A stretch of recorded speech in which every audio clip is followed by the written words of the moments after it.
शहर में पानी की भारी कमी हो गई थी। पानी इतना कम हो गया कि सरकार ने सबको कम से कम पानी इस्तेमाल करने का नियम जारी किया। सरकार के सख्त नियम थे, एक एक बूंद बर्बाद करने पर भारी जुर्माना लगता था।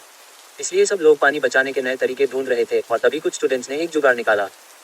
हमारे कॉलेज हॉस्टल में कुछ लड़के एक साथ नहाना शुरू कर दिए ताकि सबका काम भी हो जाए और पानी भी बचे। मुझे नहीं पता था कि एक दिन ये मेरी जिंदगी ही बदल देगा।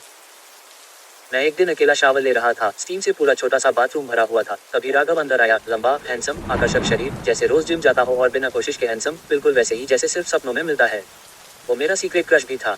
बोला, मेरे शावर में गर्म पानी खत्म हो गया, तुम्हारे साथ नहा सकता हूँ क्या?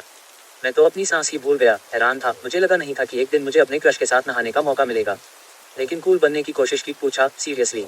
और थोड़ा सा साइड हो गया। उसने मुस्कुरा कर हाँ बोला और मेरे पास आ गया जैसे ये नॉर्मल बात हो। मेरा दिल धड़क रहा था। मैं अंदर ही अंदर यूनिवर्स और शहर के पानी संकट का शुक्रिया कर रहा था। हम दोनों पास पास खड़े थे, इतने पास कि बस हवा जा सके उतना अंतर था। कोशिश कर रहे थे एक दूसरे को ना देखें, लेकिन पानी दोनों के जिस्म पर बह रहा था और साबुन की झाग बीच में थी। हमारे घुटने एक दो बार टकरा गए और जब मेरा साबुन नीचे गिरा तो दोनों झुक गए उठाने के लिए। तभी उसका हाथ मेरी थाई से लग गया। एक सेकंड के लिए वो रुक गया। मैंने कहा, क्या हुआ? वो बोला, ये अजीब तो नहीं लग रहा? मैंने उसकी तरफ देखा और मजाक में बोला, हाँ तो अभी चले जाओ।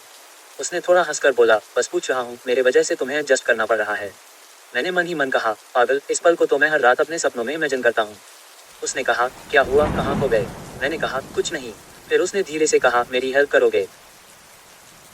कंधों पे। मैंने उसके ब्रॉड परफेक्ट कंधों को देखा और सिर हिला दिया। बोला, हाँ क्यों नहीं, और साबुन लेकर उसकी पीठ पर हाथ घुमाने लगा, धीरे धीरे, संभल के। मैंने कहा, यार एकदम कितना बड़ा है कंधा, काश ये हर दिन करने को मिले। थोड़ी देर बाद वो बोला, तुम्हारे हाथ बड़े सॉफ्ट हैं, अच्छा लग रहा है। मैं थोड़ा हंसकर बोला, ये हाथ बहुत कुछ कर सकते हैं अगर और मौके मिले तो। उसने कहा, किसी दिन पूरा मजा लेंगे तुम्हारे इन हाथों का। तब तो मैंने मजाक में बोला था, लेकिन उसी रात को, आधी रात के बाद, मेरा दरवाजा धीरे से खुला। राघव अंदर आया, नंगे पैर, उसकी आंखों में कुछ अलग था। धीरे से बोला, तो तुम क्या कह रहे थे पहले? और मेरे कंबल के नीचे आ गया। मैं घबरा गया, बोला, यार कोई देख लेगा। वो बोला, तो देख लेने दो, मुझे फर्क नहीं पड़ता। मैंने कहा, यार क्या कर रहा है? और कुछ बोलूं उससे पहले उसने बिना कुछ बोले मुझे किस कर लिया। माहौल गर्म हो गया था। उसकी आंखों में कोई अलग सी भूख थी। मुझे ये सब बहुत पसंद आ रहा था। हर पल बहुत मजेदार था, लेकिन अगर कोई जाग गया तो उसका डर भी था। फिर भी मजा आ रहा था। उस रात उसने सच में दिखाया कि उसके हाथ क्या क्या कर सकते हैं। सब कुछ सपने जैसा लग रहा था, जैसे किसी और दुनिया में चले गए हो। अगर स्वर्ग कुछ होता है तो उस रात मेरी छोटी सी हॉस्टल वाली बेड पर, शहर क्राइसिस में, और राघव मेरे पास, बस। और सच बताऊं,